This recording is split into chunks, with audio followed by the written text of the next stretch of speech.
Kalau ada orang beriman berbuat maksiat saat di dunia, kok bisa masuk surga saat di akhirat? Sementara ada orang tidak beriman, amal baiknya kelihatan banyak di dunia. Bantu orang, gak pernah mabuk, gak pernah bunuh orang, gak pernah macam-macam, suka bantu, suka nyumbang, suka macam-macam. Tapi dia gak beriman, kok bisa masuk neraka? Di mana keadilan Allah? Halo? Pernah dengar pertanyaan ini?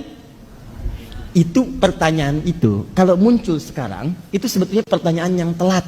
15 abad yang lalu sudah ada pertanyaan serupa. Nah, siapa yang bertanya itu? Sayyidah Aisyah Ummul Mukminin radhiyallahu taala anha bertanya kepada Nabi, ya Rasulullah, itu si fulan belum beriman, tapi amal baiknya kelihatan banyak banget, suka bantu, suka nyumbang, suka ini, suka itu. Nanti di akhirat masuk surga enggak?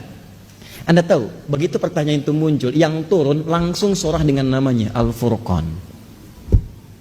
Ayat yang ke-23. Loh. Ya, kalau Anda nggak belajar nih isi-isi di Quran, kadang-kadang tuh logika semacam ini, kalau iman kita lemah itu bisa langsung jatuh seketika. Dan ketika jatuh pada titik nol, itu mudah diarahkan kemanapun. Nggak usah takut. Kalau Anda disebut oleh sementara orang, kamu nggak kaya, nggak apa-apa, cukup hidup. Toh orang kaya juga kalau meninggal nggak akan dibawa kekayaannya. Silahkan cek gelarnya sama, tinggalnya sama dalam tanah. Nggak percaya silahkan, dia meninggal, antum meninggal, sama aja. Nggak ada orang dikuburkan dengan mobilnya, dikuburkan dengan handphonenya, dengan rumahnya, dengan kebanggaannya, nggak ada. Kenapa? Karena yang dibawa ketika dia pulang ke tempat lain bukan bekal dunianya, ini habis, tinggal. Apa yang dibawa ke akhirat? Yang dibawa itu bekal amal akhirat, bukan dunia. Jadi tidak adil kalau ada orang ke akhirat bawa bekal dunia, itu nggak adil. Yang adil itu siapkan bekal akhirat. Begitu kamu ingin ke sana, bawa bekal itu. Jelas?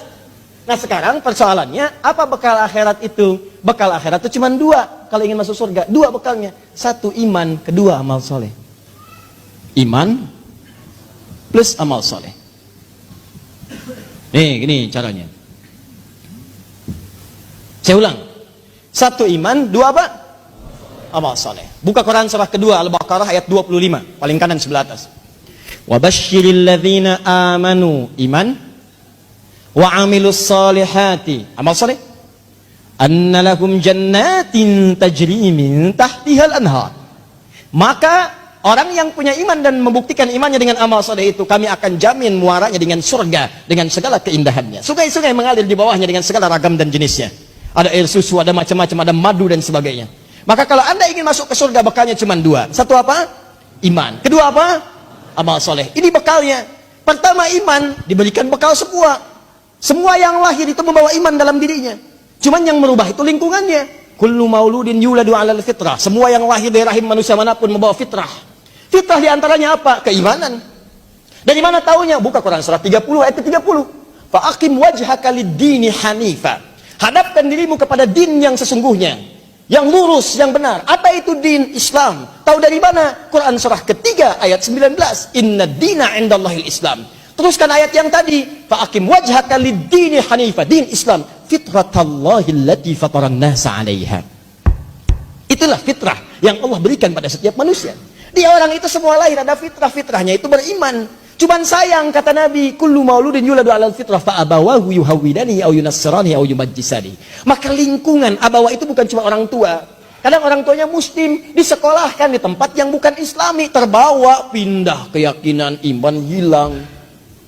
Itu jadi masalah. Gaul di tempat orang yang tidak beriman, ke bawah, ngobrol, diskusi, ke bawah, pindah, hilang keimanan. Itu bekal iman tidak ada, tinggal amal soleh. Apa bentuknya amal soleh? Nih, banyak. Setiap kegiatan kita berpeluang jadi amal soleh kalau dilakukan dengan iman. Contoh, mau duduk? Bismillah. Begitu saya duduk, itu kalimat bismillah ya, itu yang menjadikan duduk saya mendapatkan pahala. Itu yang disebut dengan amal soleh. Nah, yang jadi persoalan, yang tadi itu yang pengen ke surga, dia berhasil dengan aspek yang lain, buat baik. Cuman dia nggak punya iman. Iman itu yang menjadikan amal jadi soleh. Kalau nggak ada iman, amalnya tidak disebut soleh. Amal aja. Amal itu dibagi tiga. Satu amal soleh, dua amal salah, ketiga amal aja.